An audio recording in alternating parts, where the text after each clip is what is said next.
Okay, it looks like we are live. Now, this is going to be a very exciting startup draft since there's been some crazy news lately. Obviously, Julio Jones leaving Atlanta. It looks like Tennessee is the favorite to land him.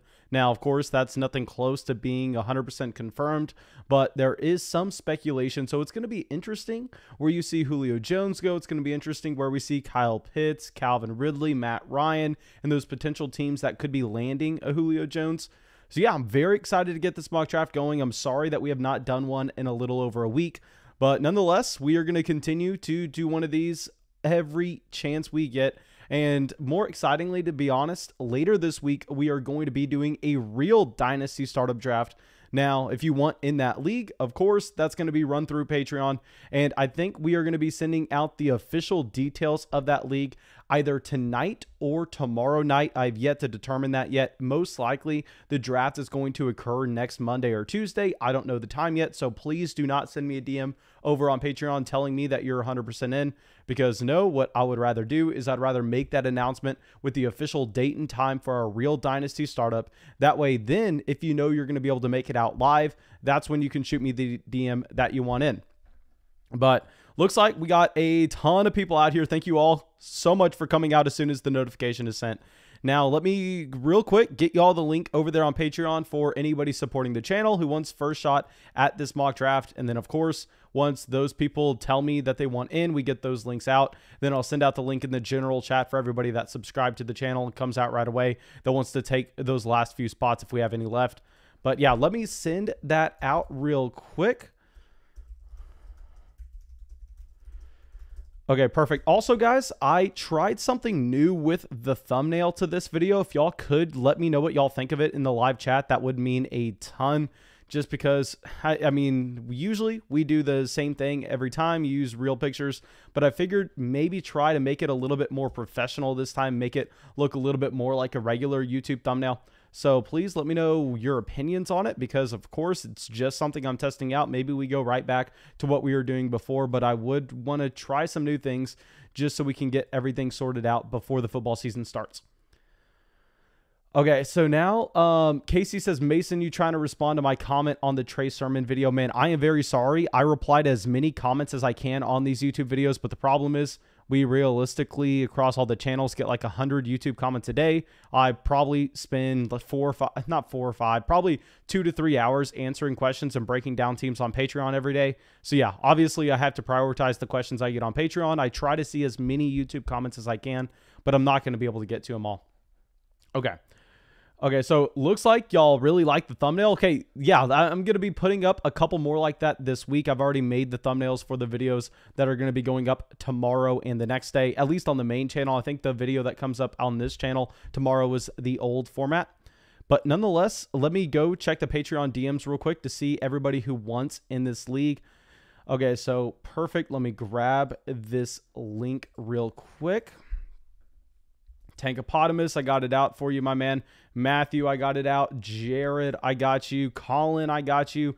Jayan, happy to see you out here. My man, Jayan, you haven't been to a premiere. You haven't been to, maybe you were at the last live stream. It just seems like we haven't live streamed in forever, but it seems like we have not talked in a decent amount of time. Okay, so we got that out over there on Patreon. Like I said, guys, just let me give 2 minutes, we'll call it, to everybody over there on Patreon to get that priority in. And then as soon as they all get in, I'll send it out in the live chat for y'all to take over the leftover spots.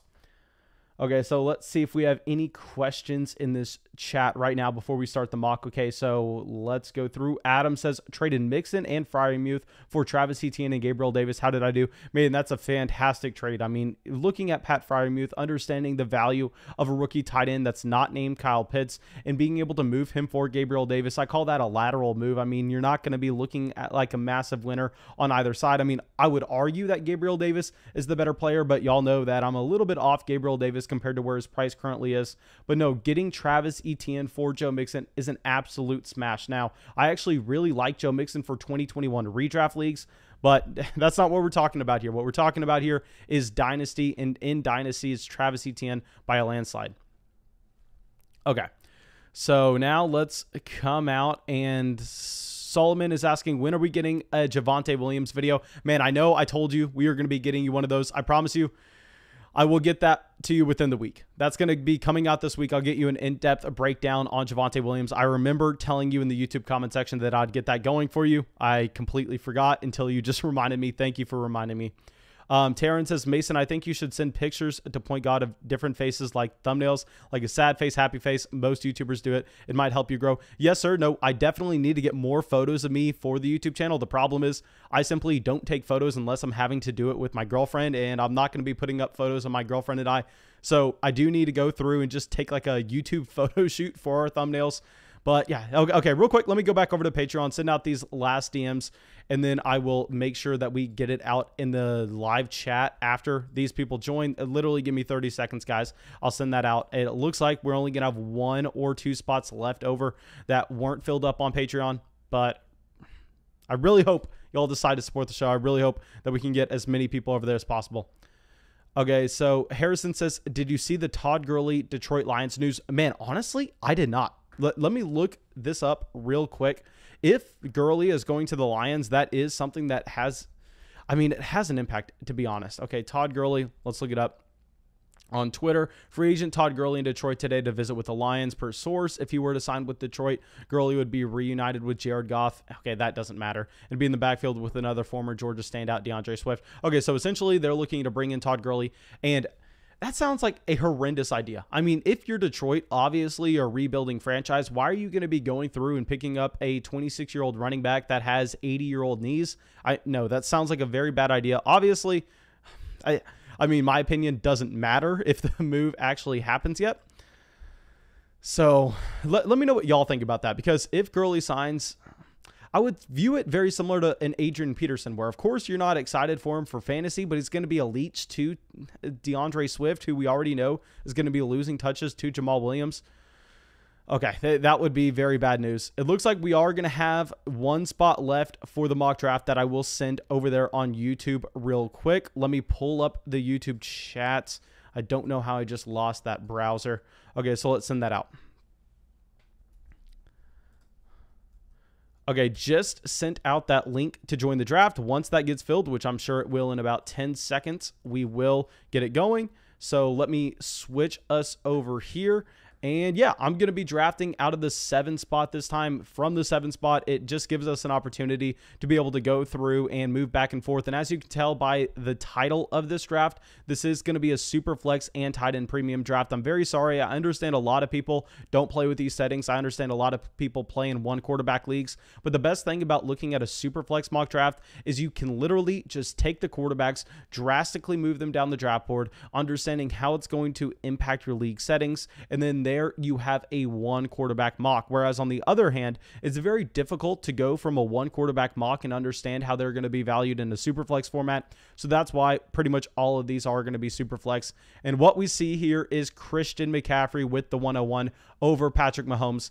Now, simply, that is something you should never do. I mean, simply put, that is a very bad pick that I would never advise anyone making. So please don't go through and be doing that in your own dynasty startups, just because with Mahomes, you have that same type of short-term upside, but you also have the guarantee that he's going to be around for the next decade, and you simply don't have that with a Christian McCaffrey.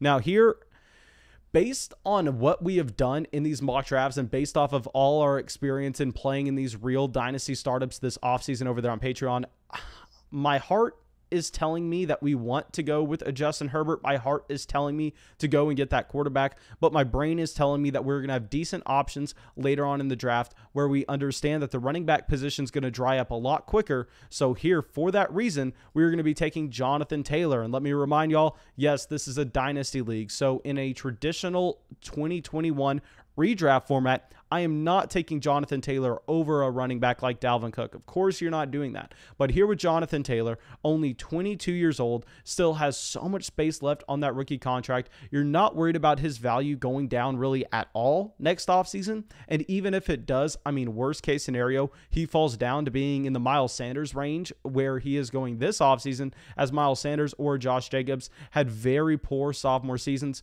But Jonathan Taylor is significantly more talented than both of those running backs. So there's no reason to expect that to happen anytime soon. Okay, so now let me check the general chat. Cam Akers going off by JN. JN, kind of knew you were going to be going with Cam Akers there, my dude. JN is always going with Cam Akers in these mock drafts. Okay, so now let's go through. Talons is giving him a workout just so they can say good things and maybe he gets a look somewhere else. Hopefully that's the case, my man.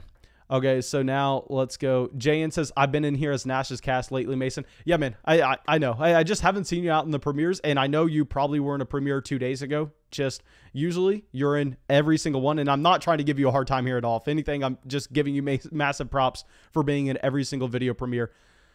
Okay, now Aaron saying Josh Allen went over Patrick Mahomes in a startup I was in yesterday, and his reason was 6-point rushing touchdowns. Oh my gosh, that is a very bad decision. Patrick Mahomes is the clear 101 in every startup. I really don't even need to talk about that because everybody understands it at that point. Nash's cash saying, you took JT from me, man. Yeah, Jonathan Taylor at the 107, in my opinion, in a dynasty format, is going to be a very easy selection. I mean, very rarely are you finding that floor and ceiling combination at the running back position, so we are going to be taking that with Jonathan Taylor. Now, interesting enough, you do have a nice mix of both quarterbacks and running backs in the first round. Sometimes when we do these mock drafts, you'll see a run on a single position, but no, here you have 7 quarterbacks, 5 running backs. And of course, if you're new to a flock mock draft, you're probably surprised by the fact that we have yet to see a wide receiver go off the board.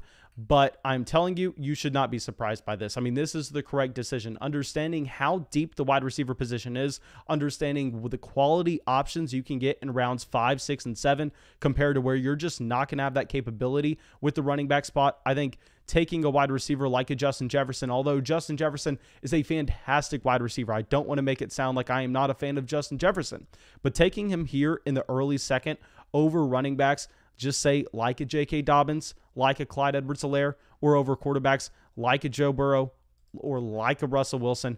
I mean, there, I can't get behind it. I'm fully on team draft here. Running backs and quarterbacks early in Superflex. Let those wide receivers fall. Be able to pick up an Amari Cooper in the 6th round and really not have to worry about it. So, yeah, get your running backs, guys. Please, please, please, please. Okay, so I'm balding. Says, hot take, Clyde Edwards-Helaire over Jonathan Taylor. Clyde Edwards-Helaire is a better talent and a better NFL offense. Man, coming from someone who had Clyde Edwards-Helaire actually ranked ahead of Jonathan Taylor last year, I will say that I agree in a part. But first, let me make my pick real quick here. Okay, so we are simply going to be looking at the quarterback and the running back positions. And here, oh my gosh, I kind of want to do it just to make a point. How about this? I think we would be really on the fence right now between Clyde Edwards-Helaire, Russell Wilson, and Trey Lance if this was a week ago. But now that Julio Jones could potentially be on the move and Julio Jones could potentially be landing in San Francisco, we're going to use that tiebreaker. We are going to be going with Trey Lance at the 206. Talk about a quarterback that has a very high floor. And I know people are asking, well, Mason, how does he have a high floor if we've only seen him 1 year in college? How does he have a high floor if we have yet to see him at the NFL level? And simply put, what we are looking at with Trey Lance is a quarterback that is guaranteed to start 4 years at the minimum. You have guaranteed 4 years of starting Trey Lance through his rookie contract. And how I'm getting that number is if you look historically with what we have seen from quarterbacks that were drafted in the top 3 overall of the NFL draft, really worst case scenario, if they are massive bust, if they are Sam Darnold, if they are a Marcus Mariota, if they are a Jameis Winston, those players still at the minimum get 4 years to start before their team moves on from them. Even if they're a Blake Bortles, a Mitchell Trubisky, it doesn't matter. They have that long leash. So even if Trey Lance comes in and he's a very bad quarterback for the 49ers, he is still going to be in there starting. And what's great about fantasy is you can have a bad NFL quarterback that can still be highly productive in fantasy. So with Trey Lance, even if he comes out and he's a very bad quarterback for the 49ers through the first 4 years of his career, we are still going to be picking up so much production on the ground if he can average 40 rushing yards a game, that's going to kind of give him a floor of being a mid quarterback too in fantasy, even if he's very bad in the NFL. And of course, we're talking about worst case scenario here. Best case scenario, he comes in, he's Lamar Jackson with a stronger arm. And not to mention all the weapons around him. I'm not going to talk about him that much more just because y'all know how high I am on Trey Lance. We talk about it pretty much every single video. But here are two picks that I really do not like seeing. Matthew Stafford at the 209 and Ezekiel Elliott at the 210. I mean, looking here with Matthew Stafford, I understand that you could make the argument that he was the best quarterback available on the board, given the fact we don't know where Rodgers is going to be, given the fact that we don't know what's going on with Deshaun Watson. But I really think you need to be going running back there. I really think you need to be going with Clyde Edwards-Helaire or an Antonio Gibson, and very similar to Ezekiel Elliott. I understand you may think that Zeke is the best option for 2021, but if you're looking at a Clyde Edwards-Helaire who's about to turn 22, just turned 22, versus an Ezekiel Elliott, we can see the fall off any day now. I tweeted out, and I want to say that I tweeted this out like a month ago, and then some people came through and just copied me on it, that Ezekiel Elliott is the second leading running back in active career touches across the entire NFL, only behind Mark Ingram. Now, y'all probably heard that a couple times since I tweeted it out, but I want to put the emphasis that we are the first people to cover that stat. But anyway, yeah, I think you have to go with the Gibson. You have to go with Clyde Edwards-Helaire. You have to go with the Najee Harris over Ezekiel Elliott in Dynasty. And honestly, I am not even up for an argument with it. I think that's an easy decision. Okay, so now let's see what's going on in the general chat real quick. Aaron says, I think Lance will be available if it wasn't you in the league at the third. Yeah, if it wasn't a flock league, I bet you could get Trey Lance in the third round of a startup draft. We actually had a mock draft after the NFL draft, and then we were sitting at the 207, and we were looking between Trey Lance and Clyde Edwards-Helaire. We decided to go with Clyde Edwards-Helaire, thinking that Trey Lance could get back to us in the third, and of course, I didn't even bring up Trey Lance's name. And then directly after that, he goes the pick right after. So I didn't want that to happen again. I knew there was a small chance he was going to make it back to us, but I didn't want to have to risk it. Now we are up at the 307. And here I think this is where you can start looking wide receiver, because you're looking at the running backs and the three down guys that are still on their rookie contracts, and a Travis Etienne, and Najee Harris, Clyde Edwards-Helaire, and Antonio Gibson. Those are all off the board. So once you have those running backs that can't be bell cow guys that are no longer on their rookie contracts, you're only looking at that pool. And then at the quarterback position, Justin Fields or Deshaun Watson would be the best available currently. I think here you're pretty much looking at either going A.J. Brown or Darren Waller. And I would be jumping up and down to make this A.J. Brown pick if it wasn't for Vegas having the Tennessee Titans as the most likely team to land Julio Jones, which would definitely hurt A.J. Brown with his 2021 production. But nonetheless, A.J. Brown is such a solid wide receiver one that we are going to be taking him here with the 307. So our draft as of now is Jonathan Taylor, Trey Lance, A.J. Brown. I know a lot of people aren't going to like the Trey Lance pick, but I stand fully by it with the chance that Julio Jones is going to San Francisco. Even if he wasn't, even if that was not a possibility, I would still be considering Trey Lance in that range. I'd still be looking at either Trey Lance, Russell Wilson, Clyde Edwards-Helaire, or Najee Harris. And really, I wouldn't want anything else to do with that second round pick. So I'm completely fine with Lance at the 206. Okay, so now let's go through, and Dog Cat What says, keeper league is standard. Do I keep Clyde Edwards-Helaire or Calvin Ridley? Already keeping Justin Jefferson and Saquon Barkley. Man, you have to go with Clyde Edwards-Helaire. Very similar to what we were saying earlier. You're going to be able to find great wide receiver value later on in your draft, and at the running back position, simply it's going to be a lot harder, especially in a keeper league when you can assume that the majority of teams are going to be keeping running backs. So yeah, go with CEH over Calvin Ridley. And I want to point out that we just passed 40 likes in the live stream. Thank you so much for everybody going down there, dropping a like. It means a ton. We also just passed 5,000 subscribers on the channel, which obviously is because y'all love these videos, going down, dropping likes, leaving comments, helping us in the algorithm. So that's 100% on y'all, and I owe a massive thank you for y'all helping us get there. Now, Justin Fields at the 310. I do not mind this Justin Fields value. Y'all know that I have been on record saying that Justin Fields is currently being overvalued in Dynasty rookie drafts. But in Dynasty rookie drafts, you're seeing Justin Fields go up ahead of a Najee Harris, go up ahead of a Trey Lance, and that's where I have a problem. But no, if you want to take him at the end of the third in your Dynasty startup and you have already seen both Najee Harris and Trey Lance go off the board, then I have no problem with Justin Fields at the 310. While we can sit here and we can say he doesn't have the same type of job security over the next 4 years as a Trey Lance, we can safely admit that Justin Fields does have upside. Justin Fields can be a top 5 quarterback in fantasy. We're never arguing against that. What we are arguing in the case of a Trey Lance versus Justin Fields is that Trey Lance possesses that similar type upside with a much higher floor given his job security with the team investment. Okay. So let's go through, and F. Jacob says, bro, I kind of started out hating on you, but you've grown on me. I don't know if that's supposed to be a compliment, but okay, cool story. Now, On Balding says, weren't the Titans a long shot from getting Julio? I believe there's a team that offered a first-round pick. Man, if you look at updated Vegas odds for getting Julio Jones, the Tennessee Titans are currently number 1. And I will say, hey, Vegas definitely gets it wrong sometimes. But if you are that confident that they're going to get it wrong, you have the opportunity to go put your money on it. Now, most of the time, I am afraid to put my money down against Vegas because more times than not, they are right. So that's not a bet that I'm willing to make. I'm not willing to wager any action on where Julio Jones is going. But currently, they have A.J. Brown they have the Tennessee Titans as the number 1 destination. And Jay in getting Darren Waller at the 405. Man, congrats. That would have definitely been my pick. That is 100% a snipe. I was really hoping that we were going to be able to come away with that.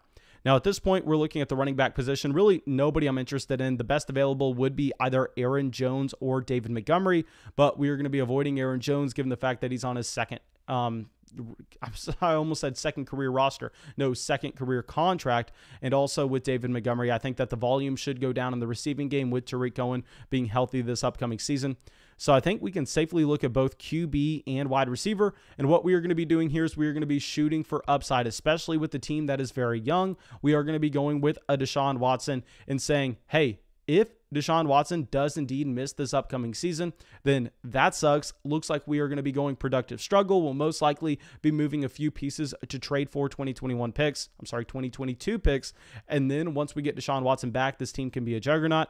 Well, if Deshaun Watson does in fact actually play, which I am on record saying I don't know if Deshaun Watson is innocent or guilty. I am not a judge. I am not sitting here and giving you my opinion on that at all. All I'm giving you my opinion on is that the NFL stands to make a significant amount of money if Deshaun Watson does in fact play. And given that fact, I think if we bet with the NFL, knowing that the NFL is 100% about their business, knowing they're 100% about money, right or wrong, I think that's a better bet most of the time. Like I said, I am not sitting here trying to be on a high horse or anything. I'm just trying to win fantasy leagues. And I think if you can draft Deshaun Watson in the middle of the 4th, that is going to be something that's very advantageous. I've used this comparison before saying, hey, if Josh Allen tore his ACL tomorrow, just say on a ski trip or something, where would you then be drafting him knowing that he was going to miss the entire 2021 football season?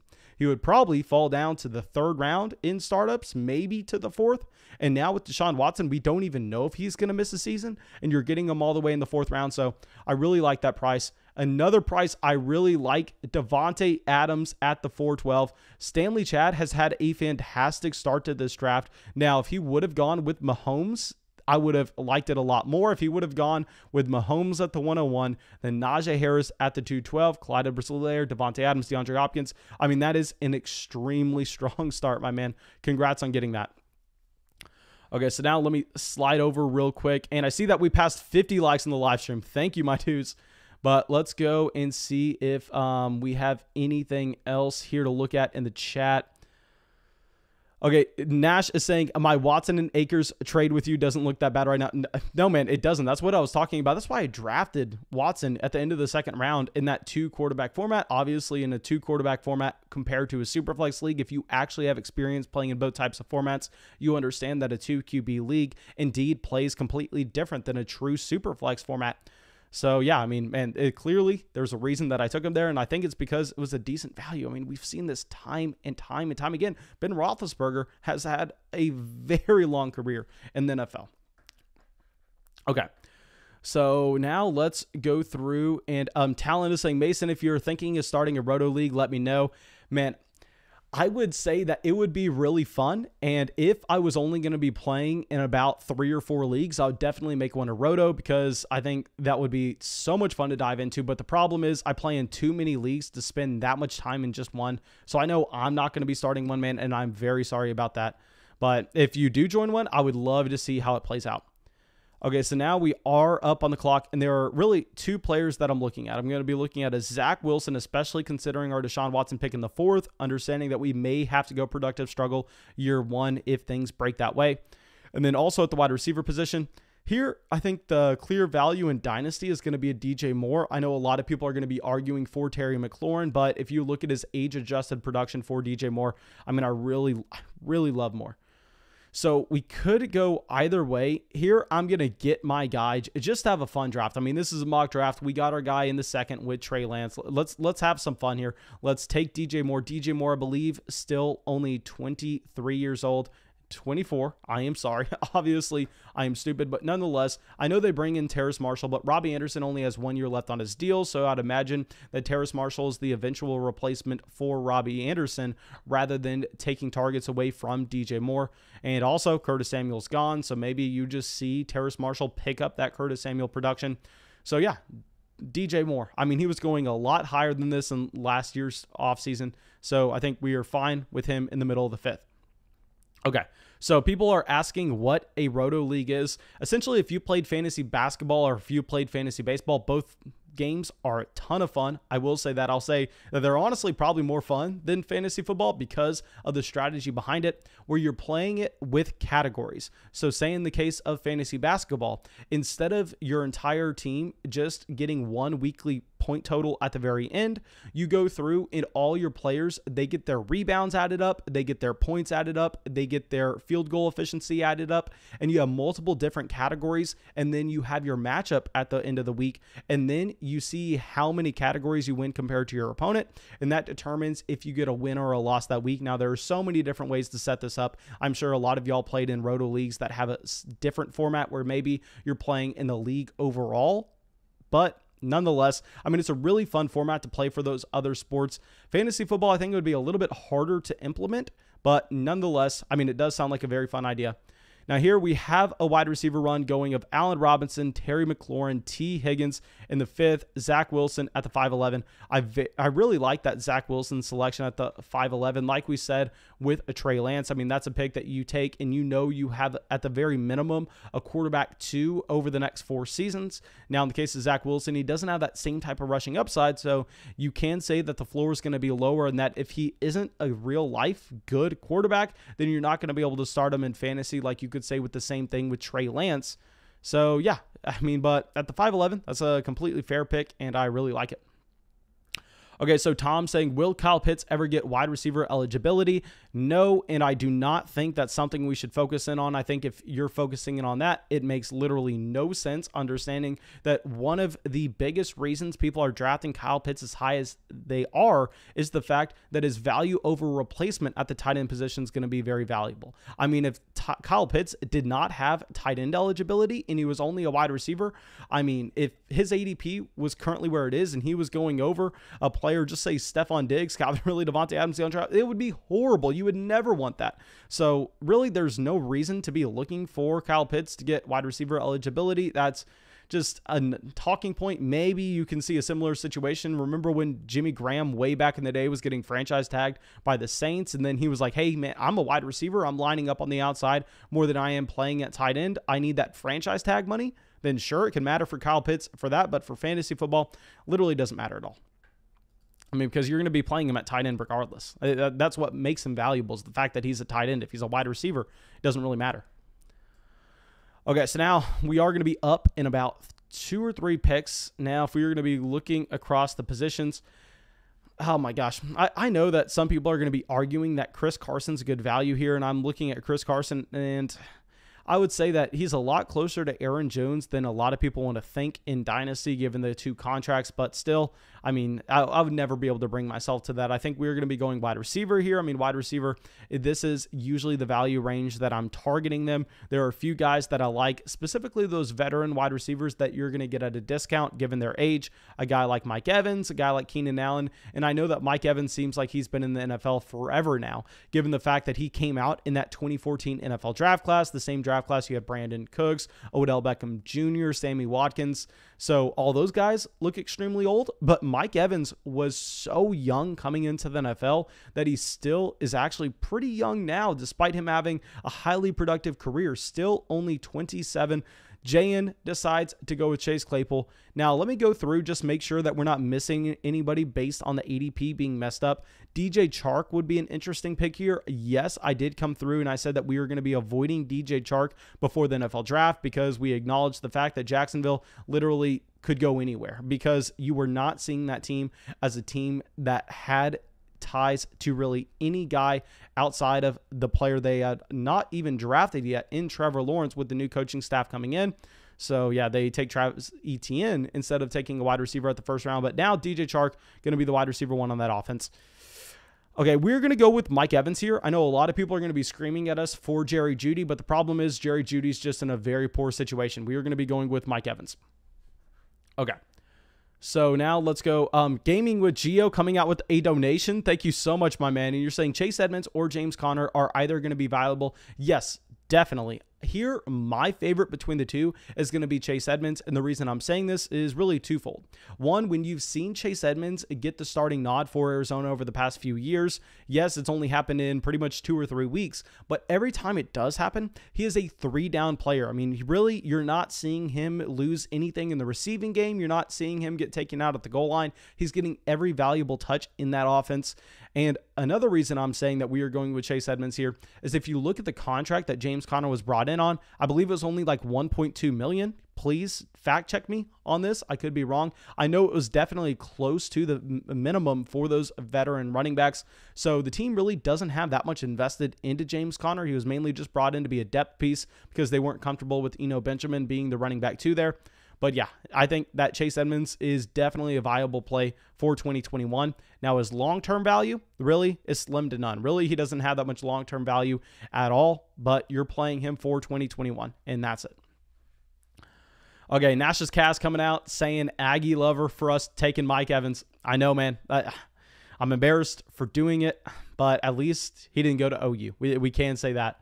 Now, let's see what Aaron is saying. Okay, Aaron says you could possibly have 2 quarterbacks that don't play in 2021 or 2022, which is completely fine. And in that case, we are going to be going with a productive struggle. And in that case, we would most likely be looking to trade away Mike Evans. But here, what we say all the time in Dynasty is do not worry about the floor. Yes, there are a million ways you can lose your league. I mean, 11 out of the 12 teams are going to lose. So if you're losing your league only 8 times out of the 12, then you are one of the best players in football. Now, what we are looking to do is we are looking to raise the overall odds that we have to be the 1 out of 12 teams that actually win the ship. So how we do that is upside, upside, upside, upside, which is why here we're going with the Trey Lance and a Deshaun Watson. Most likely the better pick between Trey Lance and Russell Wilson, to be completely honest, understanding how quarterbacks really age gracefully in today's NFL, would have been Russell Wilson. But like I said, this is a mock draft. We are going to be going out and getting our guys. And I mean, it feels good to press that button on Trey Lance. I will say that. Okay, so Connor got a $1.75 million from Arizona, not a 1.2. Thank you, Garrett, for letting me know that. Okay, Balding says, what round should I target Jalen Reagor? Heard he will play in the slot. Yeah, I saw that recent report as well, as we're making a Philadelphia Eagles video for the redraft channel tomorrow. And here with Jalen Reagor, I think that he's definitely a better value in Dynasty than he is in redraft, because you look at his redraft ADP and it's actually surprisingly high compared to where he's going in Dynasty drafts. Of course, if you stick around in this mock draft, we will get to the range where you're going to see Jalen Reagor go off the board. I'll tell you what players I'd rather have over him. I'll tell you pretty much everything I think about the pick. So yeah, just stick with us and we'll get to Jalen Reagor later on in the video. Okay, Aaron says, Jayen, do you like my new profile pic? I can barely see what it is. It looks like it's maybe a Sooner. It's very small on there. Noah says, missed the start. I got a guy in my league that would be willing to trade me Cook for A.J. Brown. Okay, so if you're a contending team, you have to take Dalvin Cook over A.J. Brown, just given the fact that you're going to be finding it so much harder to find that running back production in terms of their value over replacement. So yeah, contending team, you want to be going with Dalvin Cook over A.J. Brown. In a rebuilding team, definitely go with A.J. Brown. Okay, Robert Woods and Devontae Smith off the board here. I mean, Devontae Smith, I really like the value compared to just say a Jamar Chase. I mean, how many wide receivers are going between both Devontae Smith and Jamar Chase right now? I mean, you have Godwin, Thomas, Moore, A-Rob, McLaurin, Higgins, Ayuk, Amari, Claypool, Evans, Keenan, Chark, Waddle, Woods. You have 15 wide receivers going between Devonta Smith and Jamar Chase. That seems like the gap is probably a little too high, to be honest. I'm making a Jamar Chase video where y'all probably aren't going to be happy about it, but I'm talking about why I really haven't been drafting him in Dynasty rookie drafts as of late, and I think he's going a little bit too high for my liking, given his floor and ceiling combination. But yeah, I will definitely be getting that out in the next 2 days. Now, Jerry Jeudy at the 706, I do like that selection, even with the situation being pretty bad for Jerry Jeudy. Now, here at the 707, I think, do we go back-to-back Denver wide receivers? Are we going to be going with Cortland Sutton here? Just let me have some time to look through this. Actually, okay, no, Mark Andrews just went. For a second, I didn't see Mark Andrews on the board, and I thought we would be able to get Mark Andrews here for pretty much free. Yeah, running back, not too interested. Quarterback, who's the best quarterback available? Daniel Jones was a really good pick. I mean, Daniel Jones looks like he was at the end of the tier. I think here we are going to be going with Cortland Sutton, but of course, feel free to roast me. And if what we probably should have done is we probably should have just taken a Juju Smith-Schuster and called this the My Guys draft, getting DJ Moore, getting Trey Lance, and Juju Smith-Schuster all on the same team. Okay, let's go through and see. CSC says Tannehill's a good pick at the end of the 6th. Yeah, Tannehill's a great pick at the end of the 6th. I mean, especially considering the fact that Julio Jones is currently the favorite to be going to Tennessee. Yeah, I mean, I really like that. Now, Matt Ryan at the 708 by JN. JN, I think what you should have done here is I think it was probably a clear choice for you to go with Ryan Tannehill at the 605. I think you kind of got greedy there going 0 quarterback, because here, I mean, the easiest way to look at this is, would you rather have Chase Claypool and Matt Ryan, or would you rather have Ryan Tannehill and Deontay Johnson? And I think clearly you would rather have the Ryan Tannehill side. So, man, I mean, I know you want to be greedy. I know you want to wait until the very end to get your quarterback. But taking Matt Ryan there at the 708, I really don't like it, especially if you look through the draft right now and you go, okay, pretty much every team has 2 quarterbacks already, and you're going to find that tier of guys like Matt Ryan. You're going to find the tier of guys like Kirk Cousins, Carson Wentz, Mac Jones, Tom Brady. They're all going to be falling significantly. So that Matt Ryan pick there, man, I do not like it in the slightest. Okay, Garrett says, shake my head, fake Juju fan. I know I am. I probably should have gone with Juju at the 707 just for the laughs, but I've been burned one too many times. Okay, so now let's go. Deadpool says traded Devontae Adams for T. Higgins, Jalen Waddle, and Javonte Williams. Man, I love that trade. I mean, getting so much flexibility with what you're going to be able to do with your roster. If you look at it going, hey, T. Higgins is worth a first, Jalen Waddle is worth a first, Javonte Williams probably worth a first and a second. Then you got 3 firsts and a second round pick for a wide receiver in Dynasty, and I would advocate someone doing that pretty much every single time, to be honest.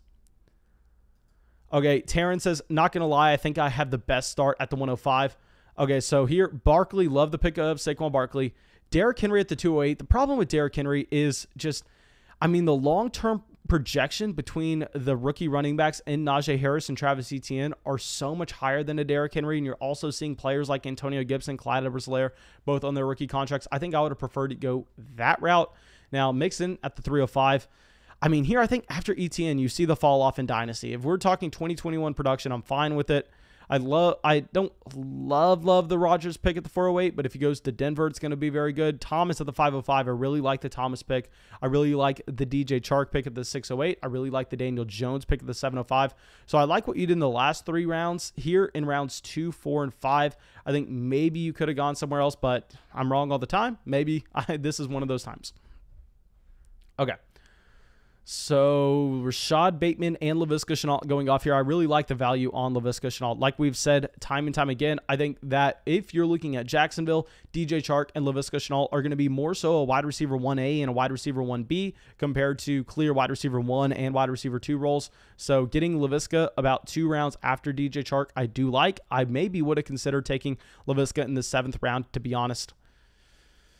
Now, going through, we have yet to had an opportunity to take a running back, to be honest. I mean, we're looking at Chase Edmonds here, and like I've said time and time again, yes, I like Edmonds for 2021. I like Mike Davis for 2021. But if we're talking Dynasty, I mean, I really don't want to be taking those players over these wide receivers, and that's why we wanted to be going with a Jonathan Taylor in the 1st and giving us that flexibility later on. Now, given the fact that we do have some starting quarterbacks still available, maybe it would have been a better idea for us to go with a Clyde Edwards-Helaire, Najee Harris, or an Antonio Gibson over a Trey Lance. But like I said, I wanted to get our guy. And also, I see that we just passed 65 likes on the live stream. Thank you so much, guys, for everybody going down there and dropping a like. Now, let's see what we're going to be looking at. Definitely not a running back. Now, wide receiver, you got Lockett, Thielen, Odell. I think maybe our pick here is Elijah Moore. Yeah, especially considering that we may be punting year one. I think we easily go with Elijah Moore here, understanding the type of upside that he possesses with his college production profile. And, oh, I just noticed Julio Jones going off the board here at the 805. He is going in the same range of that wide receiver 2 tier for those rookies in Bateman, Rondale Moore, and Elijah Moore, and we have just seen that run happen. So let me know what y'all think of that Julio Jones pick. Let me know what y'all think of that value. Obviously, it's going to be very hard to say for sure if that's the correct pick before we know the landing spot for Julio Jones. But yeah, let me know what y'all are thinking on that one. Okay, so Phil coming into the chat says Russell Wilson, Corey Davis, and a third or Zach Wilson, Jerry Jeudy, McCole Hardman, and Daryl Williams. Okay, Daryl Williams, handcuff running back for the Chiefs. We can just kind of toss him out of this deal with the third. Pretty much same value there. So then if we're looking at it through Russell Wilson, Corey Davis, or Zach Wilson, Jerry Jeudy, and McCole Hardman, there, I think we're going to be going with Russell Wilson. And I understand a lot of people are going to be wanting to go with the Zach Wilson and the Jerry Jeudy side. But my problem here is we are just looking at Jerry Jeudy as a wide receiver that, yes, is extremely talented. But unless they actually get Aaron Rodgers, it's going to be one of the, if not the worst situation in the entire NFL for a wide receiver to thrive, given the quarterback play that's going to be there and also the competition for targets. So given the fact that we have seen Russell Wilson maintain an extremely high floor and ceiling combination over the past decade, I'm going to be going with Russell Wilson. Okay, so it looks like round 8 is the round of the tier 2 rookie wide receivers in Terrace Marshall, Elijah Moore, Rondale Moore, and Rashad Bateman. So yeah, I think that's a fair price for them, having them in the same round of a Laviska Shenault.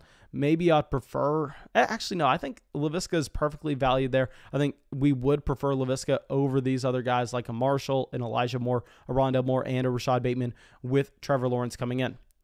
Now, we do have our first quarterback in a while. We do have Tom Brady going off the board here at the 810, and Tom Brady is going ahead of Kirk Cousins. He's going ahead of Mac Jones, and y'all know that with Mac Jones, I was pretty much all off on him going into the NFL draft. I was like, I don't see it unless he goes to San Francisco. This is a quarterback that does not have the same type of rushing upside as a Justin Fields or a Trey Lance, so I'm really not that interested. Well, he falls to the Patriots, and now it looks like his dynasty value has just plummeted to a range where he's most likely at value.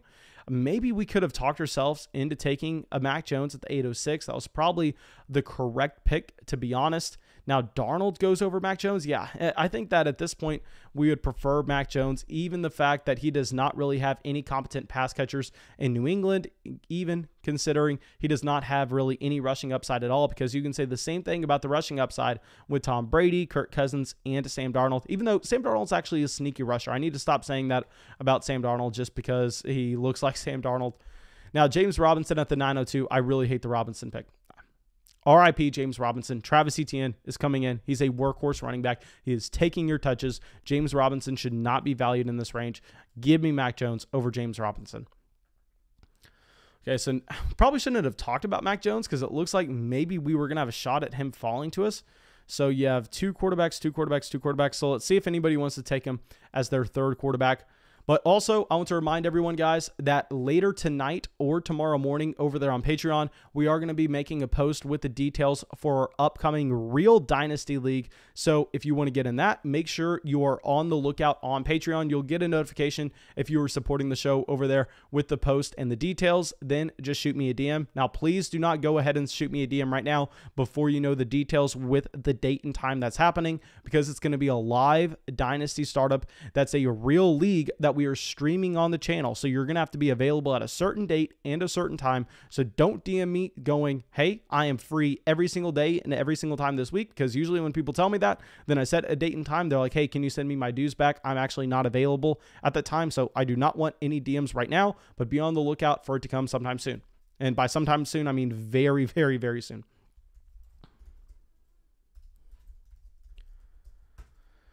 Okay, so now we are, looks like 3 picks away, and it looks like we may have a shot at Mac Jones. I think that would be a fantastic pick in the middle of the 9th in a Superflex format.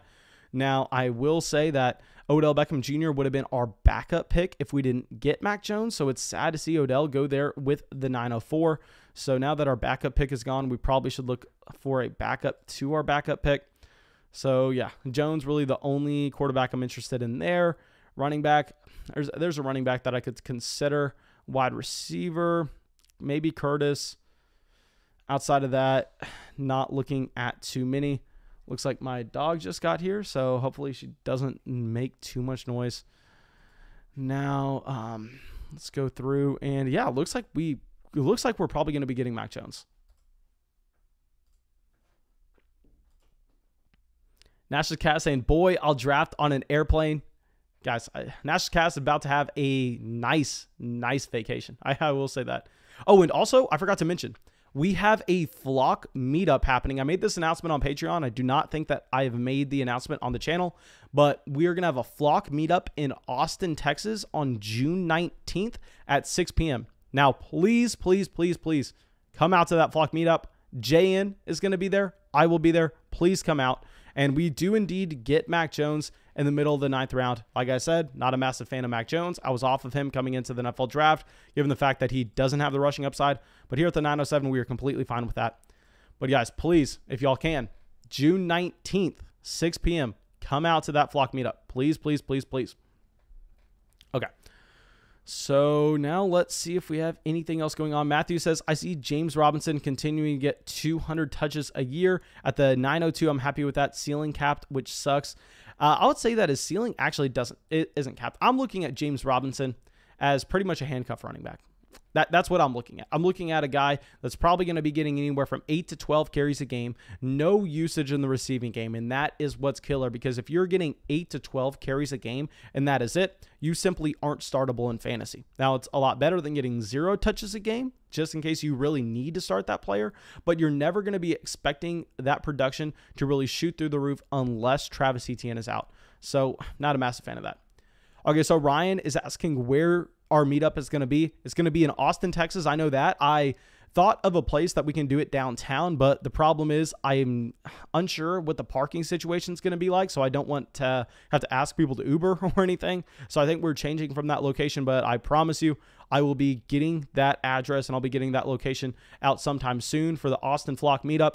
Just make sure you're watching the videos. Make sure I'll put it on my Instagram. I'll put it on Twitter. I'll put it on Discord. I'll put it on Patreon. I'll put it pretty much everywhere once we have the official detail set. But make sure save the date and save the time, because I'm trying to meet as many of y'all as I can before I go to Florida, because this is maybe the only chance, unless y'all want to fly out to Florida sometime next year.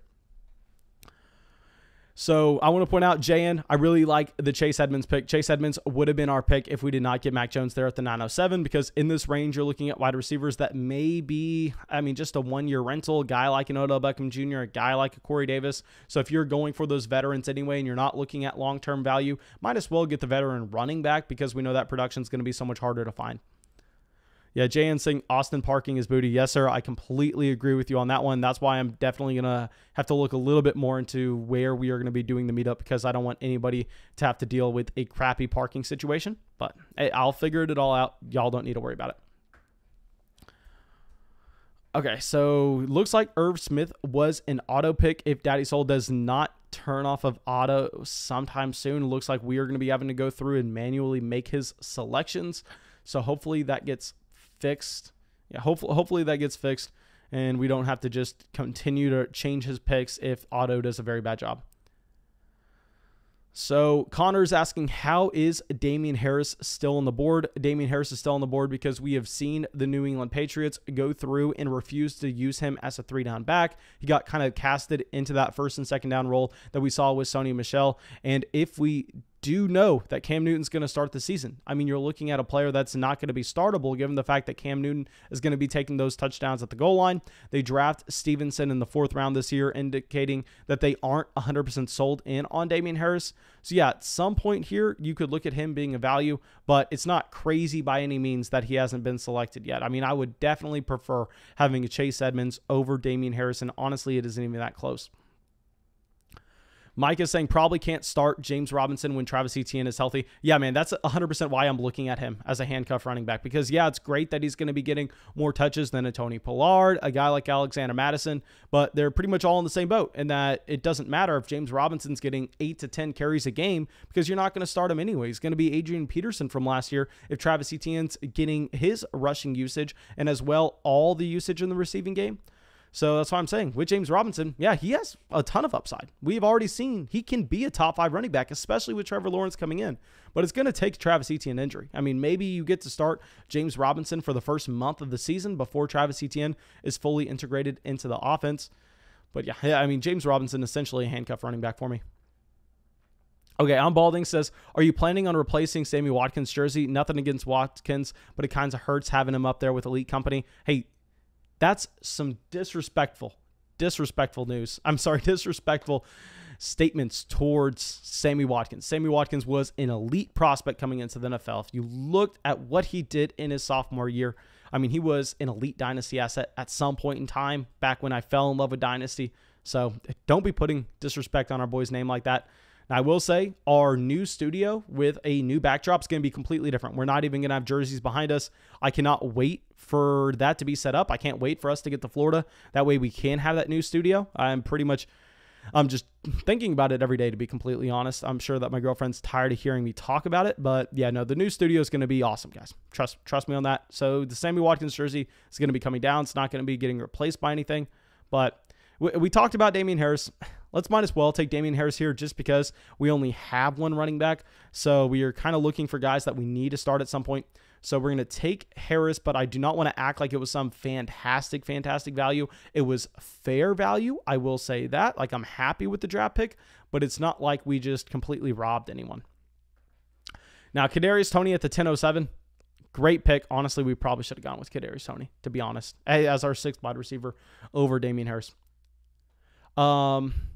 Our Entertainment says, new to Dynasty here. Aren't you missing out on running back depth with only Jonathan Taylor? Yes, sir. Definitely missing out on running back depth. But if you look at the starting requirements for this league, what you have is you have 3 wide receivers that you need to start. You have 2 additional flex spots, and then you only need to start 2 running backs. So here we're looking at it going, you know what? I mean, if we crush you at every wide receiver spot and then crush you in the flexes with wide receiver at the same time, we can take an L on our running back 2 spot with a guy like Damien Harris, because if you understand how your starting lineup construction impacts or how you should be constructing your roster, really you can take advantages of those leaks. Like, say here, instead of being able to start 3 wide receivers and 2 flexes additional to the super flex, you were only able to start 2 wide receivers and then 2 flexes, one of them being super flex. And we were sitting here going, hey, it looks like we're not going to be starting 5 wide receivers. It looks like we're going to be starting 3 instead. Then at that point, of course, we're not taking Elijah Moore in that range. We're not taking Cortland Sutton. We're probably not even taking A.J. Brown, though. We're probably going with an Austin Eckler, and we're loading up on running back.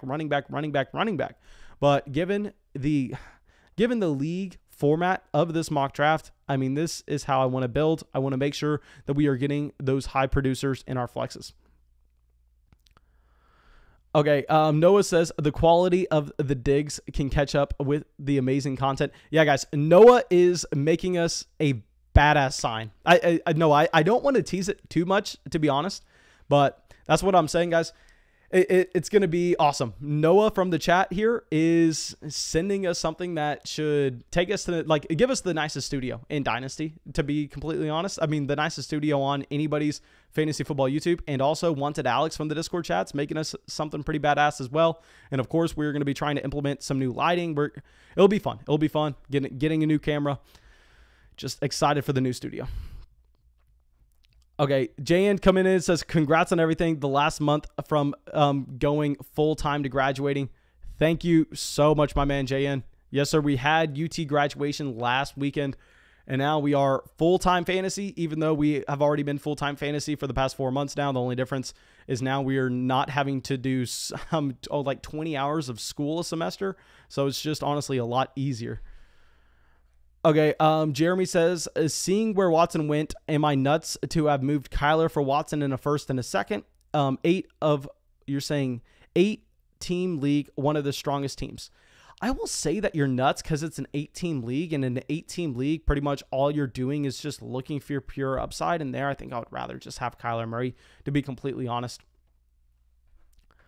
Okay, so Taryn says, Mason, this might be a dumb question. Does tight end premium only apply to the tight end position or also the flex positions? No, so if you're drafting just say you draft both Travis Kelce and Darren Waller, and you go, hey, I want to make sure both of these tight ends are in my starting lineup every week. No, it's not just the one of them. You get both of them. Say you start Travis Kelce in the tight end, then you start Darren Waller in the flex. Both of them get 1.5 points per reception. Not a dumb question at all.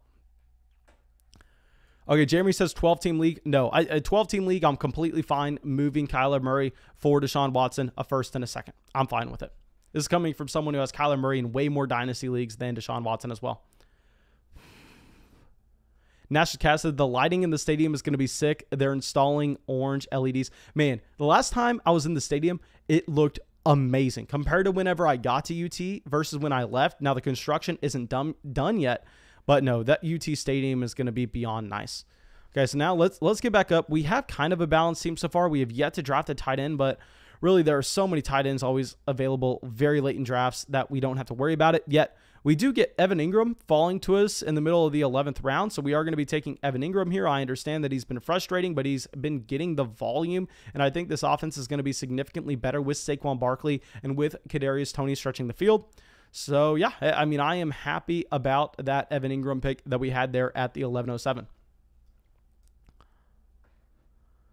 Tia Kappa saying, rip Field Yates and Matthew Berry's career. Yes, sir. Guys, if y'all don't know Tia Kappa in the chat, please let me give him a quick shout out. He makes every single one of the thumbnails for this channel. He has done it for over a year now, and he is by far and away the most reliable person that you would ever meet in any walk of life. Like, literally, he has not missed a day of sending us thumbnails in a year and a half. Like, he literally hasn't missed a single day. And I know it makes it sound like I'm exaggerating, but we make a video every day, and he hasn't missed one. So if you have a YouTube channel, if you have anything and you need someone to do some type of graphic design, need to do something with photos, please hit Tia Kappa up, whether that's on the Discord chat as Point God. Please, Tia Kappa, plug your Twitter here, because I'd imagine most people would want to DM you on Twitter. But yeah, I promise. And I know it sounds like I'm exaggerating. I know y'all are thinking in your head, Mason, there is literally no way that someone has sent you that every single day for a year and a half without missing one. No, I'm not exaggerating in the slightest. I have no idea what Tia Kappa does on a day-to-day basis, but I know he just makes thumbnails all day. Okay, Aaron says, I think he's a day one third down back, not just because of the receiving game, but the pass blocking he brings is great. Okay, I think maybe we're missing a little bit of context on that. Okay, do you think Javonte starts day one in Denver? I don't know if he starts day one in Denver. I think that it's not necessarily going to matter who the starting running back is. Pretty much you're just looking at the raw number of touches that they're going to be seeing. I'd imagine that Melvin Gordon does out-touch Javonte Williams early on, given the fact that you're looking at Melvin Gordon as a capable pass-catching running back. But eventually it's going to be Javonte Williams' job, and it's going to be Javonte Williams' job earlier rather than later. Okay, so A.J. Dillon going at the 11-10. Really like the value with A.J. Dillon there. Okay, so if you have not dropped a like on the live stream yet, I'm going to look directly into the camera for this one. Fix your life. We are almost at 100 likes on the live stream. Hit that like button. Help us get there. Just past 5,000 subscribers. Consistently going up in the algorithm. And thank you, my dudes, for all the support. But help me out here. Let's get this to 100 likes. Now, Darnell Mooney in the 11th round. Let's see who's available so I can try to roast this Darnell Mooney pick. Players that I would rather have over Darnell Mooney in Dynasty. I would rather have Jarvis Landry. Let's go through. I'd rather have Michael Gallup. I'd rather have Amari Rodgers. I'd rather have McCole Hardman. If we go over to the running back position, I actually would rather have Paris Campbell. And I know people are probably rolling their eyes for me saying this, but I have to point this out. Maybe Brian Edwards. That'd be hard. We would also rather have Raheem Mostert. We'd rather have Kenyan Drake. We would rather have Tony Pollard.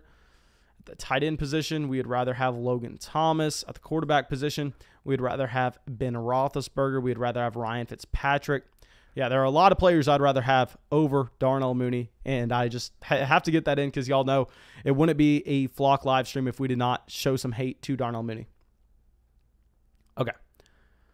So Alexander is saying, I don't doubt Javonte will take over, though, yet he is saying that he thinks Melvin Gordon's going to get the usage at the beginning. Yeah, with Melvin Gordon, I agree. He is a very He's a very competent blocking running back. That is something that you definitely have to point out with Melvin. You definitely have to say that he is not going to be a liability in there and with the passing down usage.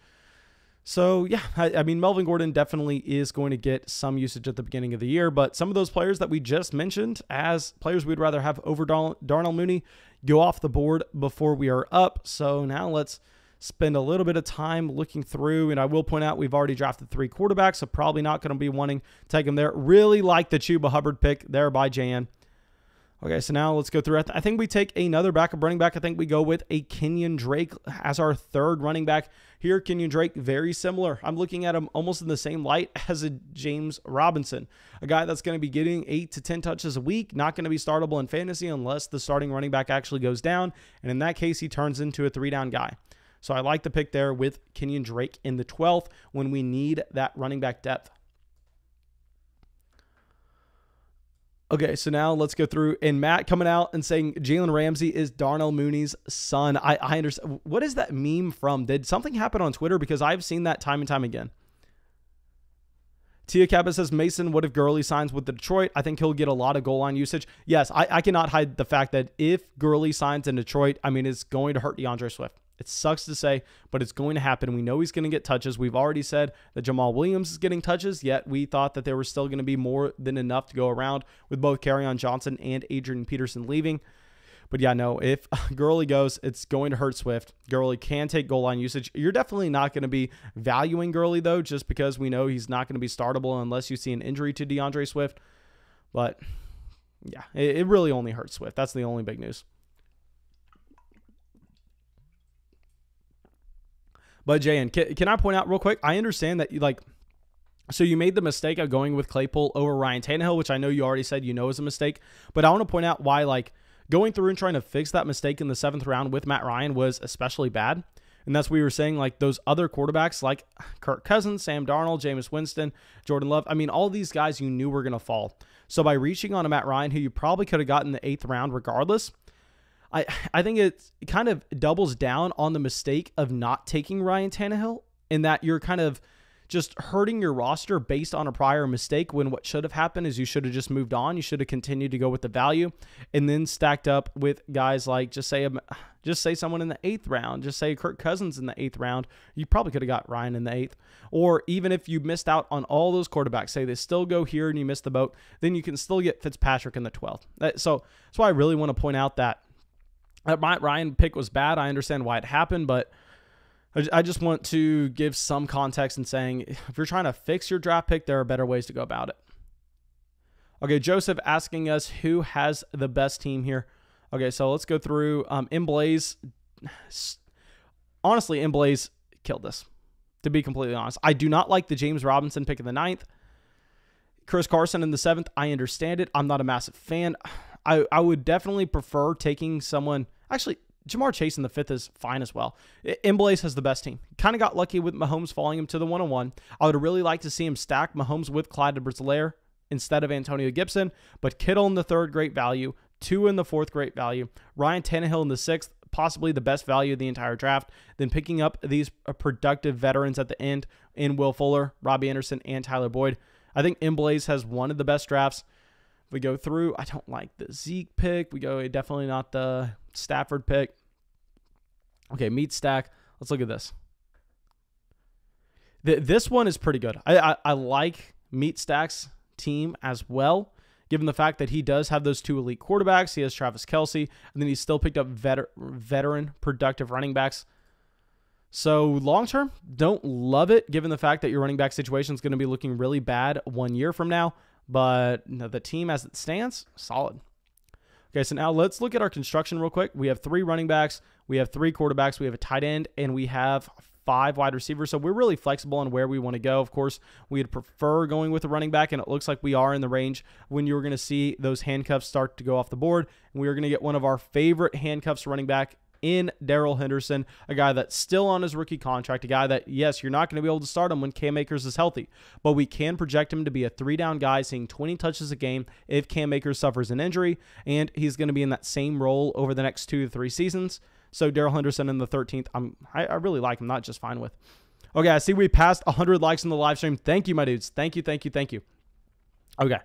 Noah saying Darnell Mooney or Chuck Norris. And there, I think it's close. I think you got to go with Darnell Mooney. Now, Aaron said Darnell Mooney over Julio Jones. How funny would it be if Chicago pretty much swaps Darnell Mooney and Julio Jones and just makes the salary work on the side? Obviously, that's not going to happen, but it would be pretty funny. Okay, Jordan says third time's a charm, Gibson side or Amari Cooper and Josh Jacobs in Dynasty. That is a damn good question. Let me say, Jordan, can you please let me know the starting lineup requirements on that team? That is going to have an impact on what we are going to be saying here. Because if it's a 10-man league where you only start like 9 or 10 guys, then you take the stud in Antonio Gibson. But if this is a 14-team league where you have to start 11 players, then possibly there you go with the depth. But please, I need to know the settings for that question because it's so close. Okay, Dom Cost says Darnell Mooney, a top 24 wide receiver, and you get a jersey. I think I said if Darnell Mooney was a top 15, or no, I think it was top 12 wide receiver, I would, was it eat my shoe? Something like that. I know I said that with Michael Carter Jr. being a top 12 running back. But I definitely made some kind of bet with Darnell Mooney. I'm sure that a lot of people out in this live chat right now saw me make that bet. So please, if you're out here, remind me what it was. JN says, I'd like to point out, not a single homer pick. Man, we still got one more round to go. I'm expecting the 1405 to be Sam Ehlinger. I'm expecting it to be Devin Duvernay, Colin Johnson. I mean, there's so many different ways we can see that pick go. Okay, Devin Singletary in the 13th round. Fantastic value with Devin Singletary. Now, y'all know I hated Devin Singletary coming out of that 2019 draft class. That's why I kind of hate Michael Carter Jr. as well, because they're the same player. But I also hated Devin Singletary with where he was valued last offseason, given the fact that we saw the team investment into Zach Moss, given the fact that Josh Allen's going to vulture the touchdowns. But at the end of the day, I mean, if you're getting Devin Singletary, running back that you know is going to be getting touches, and you know he's on that rookie contract, you're getting him in the 13th round at the very end. I mean, the 13-12, behind Gabriel Davis, behind Russell Gage. Devin Singletary, I like the pick. I personally couldn't do it in the 13th round just because I could never press that button without throwing up in my mouth a little bit, and I don't want to have to deal with that for now. But yeah, I like that value. Jake, thank you for coming out here, my man. Okay, Noah says, okay, take a shot out of a shoe or drink a beer. Okay, no, that's what it was. If Darnell Mooney's a top 12 wide receiver, that's what it was. I would drink a beer out of my shoe. That is what we said. Okay, so Jordan says it was a 12-team Superflex, 2 running back, 3 wide receiver, and 2 flex. Okay, so Superflex, 2 running back, 3 wide receiver, 2 flex. So it's a very standard format. Okay, standard format. And what was the question again? Gibson or Amari Cooper and Josh Jacobs. There, I think we have to go with Antonio Gibson, to be honest. I love Amari Cooper, so it's probably going to be clouding my judgment a little bit. But I'm just looking at Josh Jacobs kind of being dead. I mean, he's a running back that has a ceiling at this point as a high-end running back too, and that is his ceiling. You don't want to be chasing that. Antonio Gibson has the ceiling to be a top 3 guy in fantasy. Okay, so now here, I say we just take one more handcuff running back, given the fact that we invested into the wide receiver position early on. Let's take Alexander Mattison going, hey, obviously we can't start him if Dalvin Cook is healthy, but Dalvin Cook is injured. Alexander Mattison is then in line for 20 touches a game. So this is the team we ended up with here. Let me move my screen over a little bit. Okay, so our running back room is Jonathan Taylor and then a bunch of guys. We're just trying to play the matchups. We're trying to hope that one of the starters ahead of them gets injured with Damian Harris, Kenyan Drake, Daryl Henderson, and Alexander Mattison. Now, our quarterback room has Trey Lance, Deshaun Watson, Mac Jones. None of them really project to start week 1, but we're playing the long game here. We're going with the value. We're going with the upside. Wide receiver, A.J. Brown, DJ Moore, Mike Evans, Cortland Sutton, Elijah Moore, and then tight end Evan Ingram. I really like how this team played out. I know a lot of people are going to be looking at how it's going to be very bad in week 1 and not like it, given the fact that our running back 2 is not clear. But if you understand the course of the season with how we are going to be able to go through and play those guys on a week-to-week basis, I think we are completely fine and actually excited about this team. Okay, so Chad is saying, I'm on Patreon. How can I join the upcoming league. If I click the link, it just takes me to sign up for Patreon. Okay, so if you're just now joining this, guys, we are going to be having a real life Dynasty startup draft getting kicked off very soon now. It's probably going to be next Monday or Tuesday. And how you join is I'm going to be sending out an announcement with the official details over there on Patreon. I'm going to send it in the Discord chat as well, but only the people that are supporting the show on Patreon are going to have the opportunity to join. And now, please, please, please do not send me a DM on Patreon right now saying, Mason, I'm in the league, because if you do not know the date and time, you do not know if you're available, and I am tired of having to get people in leagues and then they're not available for the date and time, and then I have to get their dues back. I have to take that spot. No, please wait until you have that announcement of the date and time of when the league is happening. We're going to live stream it on the channel. I'm going to give you all my live commentary over it, just talking out of my ass, of course, and it's going to be a real Dynasty league. So please just be on the lookout. I will be making the announcement over there. And yeah, I'll get that link over to y'all on Patreon one more time. Now, let me hide my screen real quick so y'all can see how this played out. And I'll get y'all that Patreon link. I'll answer some questions in the general chat, but I still have to make the video for the main fantasy football channel. And I have some roster reviews that I have to do over there on Patreon before the end of the day. So I'm not going to be able to be live for that long. Okay. So let's put that back on. Let's move this over here. And yeah, I just want to give a massive thank you for everybody coming out. It looks like we had 150 people come out here. It looks like we got over 110 likes, which is absolutely absurd. Literally nobody drops likes as often as y'all do on the videos. That's 100% honest. Okay, so now let me grab that link. I will send that. I'll spam it in the chat real quick for y'all. And then I'm also going to be sending a link to our free fantasy football group chat. Now, I'm sure that the 90% of y'all are in this free fantasy football group chat, but there's a Dynasty section. People are answering trades. People are sending out teams pretty much all the time. So if you want to join that, I will be sending the link. And also, the official announcement for the league is going to be sent on Discord as well, which is where our group chat is. Mike saying, thanks for doing this. No, man, thank you so much for coming out to the live stream. You're always out in the premieres, always out in the live streams, and I really appreciate that, my dude. I promise you it does not go unnoticed. And Dom Cass says, how is Meat Stacks teams? Man, if you were not in here, we just covered that. Love the team. One of my favorite teams, top 3 team in the league.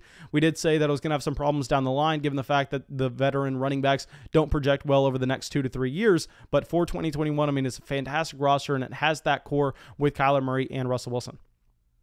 Jake is saying Trey Lance wouldn't have lasted until the 3rd or the 4th round at least. Last mock draft we did, man, Trey Lance went at the 207, 1 pick after I decided to pass on him. I know he's usually going in the 3rd, but I mean, if you play in these, I mean, we had Matthew Stafford go at the 209 here. People understand the value of Trey Lance. I mean, Trey Lance, the chances of him making it back to me when I know people are going to be trying to snipe me on him at the 307, slim to none. I will say that. I mean, Trey Lance, we don't need to talk about him anymore. I've made a video. We talk about it every single day. Now, thank you guys for all coming out, and I will be uploading a video for y'all tomorrow. And please, if y'all are watching this as a video later on, or even if y'all want to just wait 5 minutes, go to the video and leave a comment and help us out. How about let's do that? If you're watching this right now, please, please, please, I'm going to end the live stream, refresh it when it's a video, go down to the comment section and just comment, I was at the live stream. It will help the video. I promise you that, and I will greatly appreciate it. And that's it. I will see y'all with the video tomorrow.